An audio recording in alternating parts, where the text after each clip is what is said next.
in Natick with her husband Jonathan. Mrs. Dalla Costa is a student in Sargent College's Human Physiology program, and she is graduating with a very impressive 3.93 GPA. That's no small accomplishment.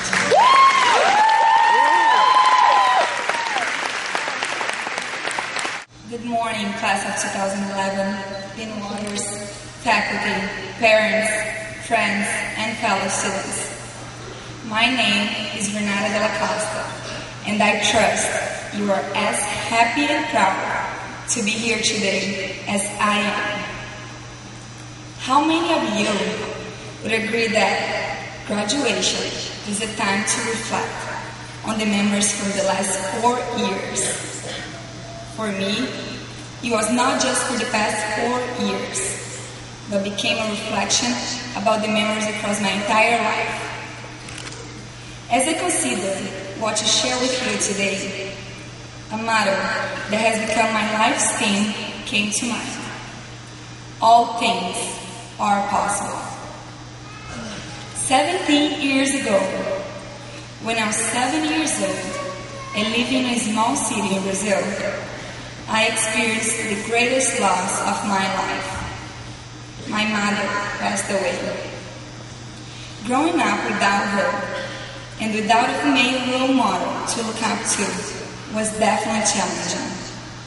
Thank God I have a father who has not only been very supportive, but he's been the best father who willingly and successfully took on the responsibility of being both parents in my life.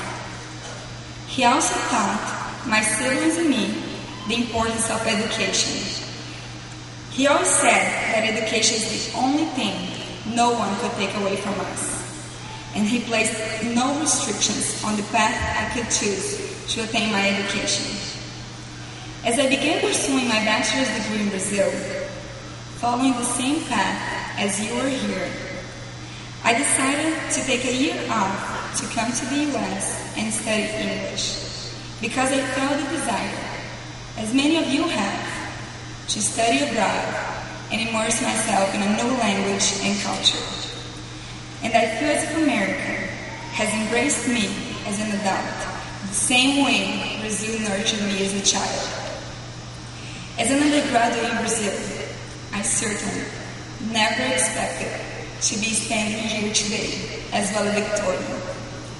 A vocabulary term I actually had to look up because I did not know what it meant. All things are possible. My life in a new country also meant transferring to a new college.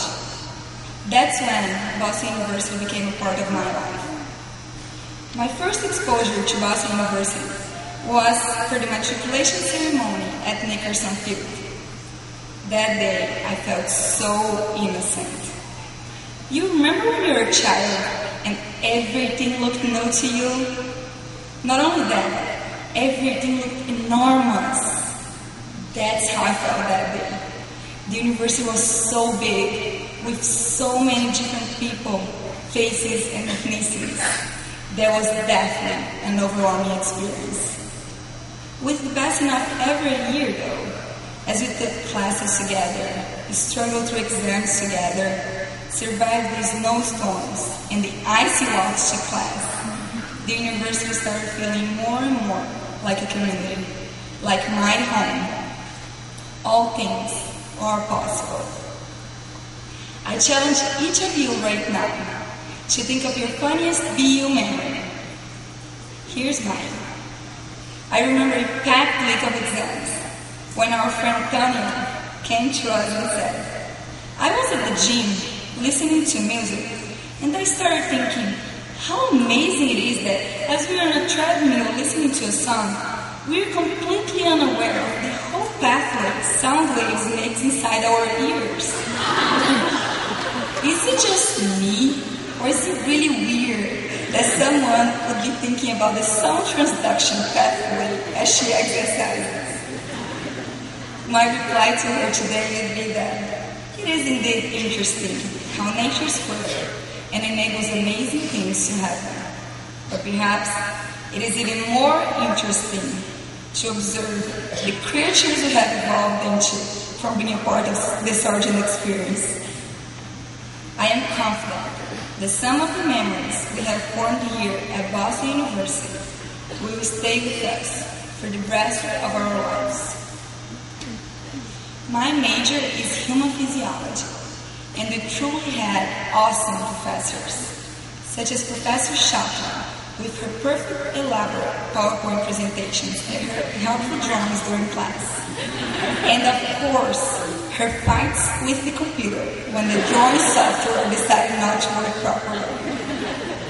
Also, Professor Lewis made learning this subject so much fun with his sense of humor. We would always pay attention in class because we did not want to miss anything, especially his jokes. I also always believed that just being able to say the name of the course, Cardiopulmonary Pathophysiology. Did you get that? Cardiopulmonary Pathophysiology. That alone merited earning some bonus points on an exam. We have shared moments of high stress before exams and lab practicals, but also moments of fun. Who could forget assignments that really united us? Ones we thought we'd never survive, such as when we had to memorize verbatim all those origins, insertions, actions, nerves, and blood supply. All of that seemed impossible at first, but as we persevered, everything worked out fine. All things are possible. As Sargent students, we would have missed out on a lot if you were not for Facebook, because we have never seen pictures of friends in other schools going out and having fun. Were we jealous? Yes, of course we were, but just a little. Deep down, we know if we wanted to succeed, we had to be different and make sacrifices. We had to study non-stop, and even pull all-nighters at times. By the way, I forgot to say that I'm married, and if you were not for my husband Jonathan, who is here today, I would not have made it to this point. Te amo, obrigada, thank you for your daily support. Thank you for not getting mad at me. Going to sleep at 1 a.m. because I was studying for an exam, and waking up at 3 a.m. to go back to study. More than that, thank you for watching TV with the volume off when I had to study. And listening to the recordings of my neuroanatomy classes with me when I could not use the headphones anymore because my ears hurt too much. All things are possible. This accomplishment we celebrate today is not only ours alone. It also belongs to those who cared about us and supported us throughout this journey. We greatly appreciate our parents who set the example and of course paid the tuition. And we can't forget our friends for cheering us up when we were down, or for understanding when we could not always go out with them because we had to study. We owe a great deal to the faculty and staff of the College of Health and Rehabilitation Sciences who were there for all of our needs. And I personally would like to thank Dante Charlin and Deborah Clark for always being there for me, being so efficient and helping me promptly when I needed them. But most of all, I thank God. Although we'll always be the graduating class of 2011, this is the end of our shared undergraduate experience, and the beginning of you and I, as we each will follow our own unique paths.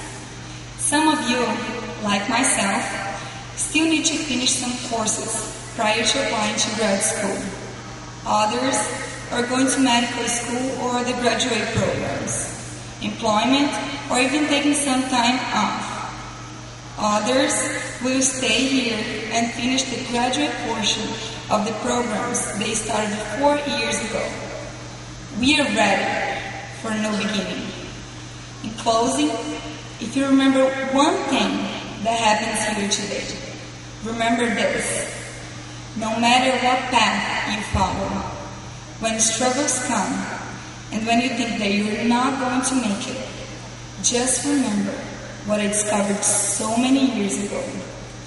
All things are possible. And as President Obama emphatically stated when he won the presidential election, yes, we can. Celebrating our graduation is certainly proof of that. We made it, class of 2011. Congratulations.